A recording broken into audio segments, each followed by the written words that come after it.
A week ago, on what started as an ordinary Wednesday, my wife Ava looked me in the eye and shattered everything I believed about us. Her voice was eerily calm as she said, "I'm going on a date tonight with a colleague." The words didn't register at first. I stood there, stunned, watching her like she was someone else entirely, a stranger wearing my wife's face. I'm Nathan, 32, Ava, 33, and I had been married nearly 7 years. We'd built a quiet, comfortable life together, deliberately choosing not to have children. That decision had always felt mutual, something we agreed gave us freedom, closeness, and the ability to live without constraint. Or so I thought. In the months leading up to that night, I had started to notice subtle shifts in her demeanor. She became restless, frequently describing her routine as suffocating. One evening, over wine, she floated the idea of having a child. It surprised me more than surprised me, but I didn't reject it outright. I told her we could talk about it, but just as quickly as she'd brought it up, she dismissed it, calling it a fleeting thought. I took it at face value, believing it to be little more than a momentary curiosity. I had no idea it was a precursor to something far worse. So when she told me she was going on a date with Eric, a co-worker, I laughed, assuming it was a bad joke, but her expression never changed. She looked at me with an unsettling serenity. "I need excitement," she said, as if she were talking about picking a new hobby. "Life feels dull." The word excitement burned its way through me like acid. I asked what she meant. I needed her to clarify. She explained that she and Eric had been growing close, bonding over their mutual discontent. She claimed it was just dinner, as if labeling it a date made it any less of a betrayal. And then she said she was being honest with me, as though honesty somehow made it forgivable, as though her transparency canceled out the weight of her disloyalty. Before I could form a coherent sentence, she leaned forward, brushed a kiss against my forehead, a gesture so casual it made my skin crawl, and walked to the bedroom to get ready. I sank into the couch, heart racing, hands trembling, while the woman I'd loved for nearly a decade chose a dress for someone else. She picked the red one, our red one, the one she wore on our anniversary in Florence, the same one I'd once called breathtaking.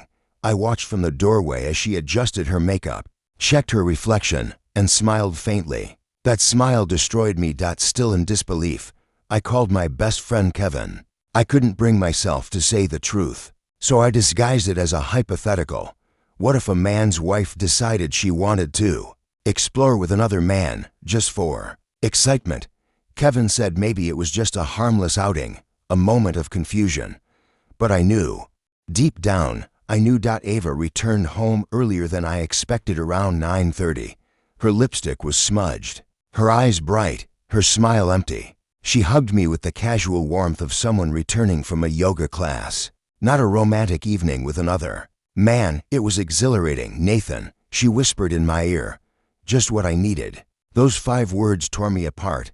Then came the final twist. She was planning a weekend away with Eric. A short trip, she said, to reconnect with herself. The selfishness of it all left me breathless. That night I didn't sleep. I lay on the couch, staring at the ceiling, wondering where things had gone so horribly wrong. I knew then this marriage was over, but I wouldn't scream. I wouldn't cry in front of her. If she wanted to chase excitement, I'd let her, but not without consequences. The next morning, while she moved through the house, light on her feet, humming, texting Eric, I began putting my plan into motion. Quietly, I changed the locks. I moved her things into the garage, packed in large trash bags, every item a symbol of betrayal.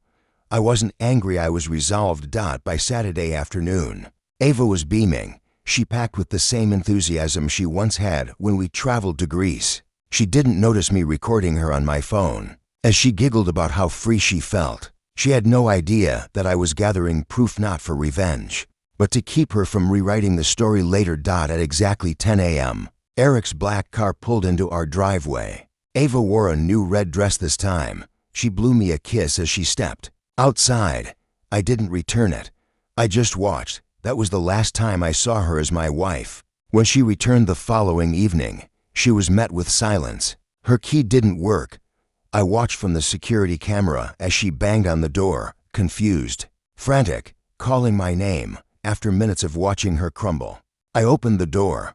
"What's going on?" "Nathan," she gasped. "You wanted excitement," I said, standing in the doorway. "Here it is." She tried to push past me. I didn't move. Her tears came fast. She said she regretted it, that it was Eric's influence, not hers. I handed her a flash drive. "Watch this. It's everything you said, everything you felt. Now, the world won't hear your edited version." Her face drained of color. She realized she'd exposed herself. "You broke us," I said quietly. "Now go." I pointed to the garage. She cried, pleaded, begged. I shut the door. She sat outside for hours, sobbing.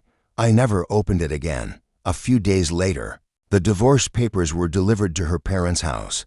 She had no home now but that one. She moved in with her childhood friend Julia, and for a while, I heard nothing. Then came the calls, dozens, then texts, then voicemails. Her mother called, crying, asking me to forgive her.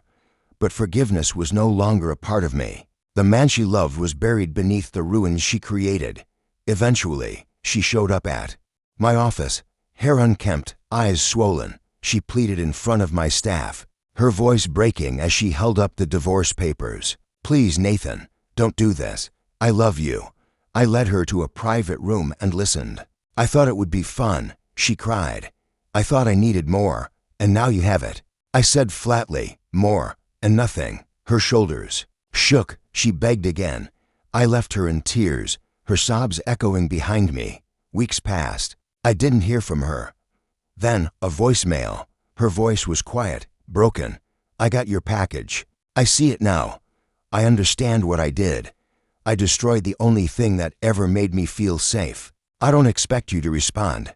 I just needed you to know I'm sorry." That message didn't fix anything, but it gave me a tiny flicker of peace. For once, she wasn't trying to deflect or blame. She understood, and that was all I ever wanted.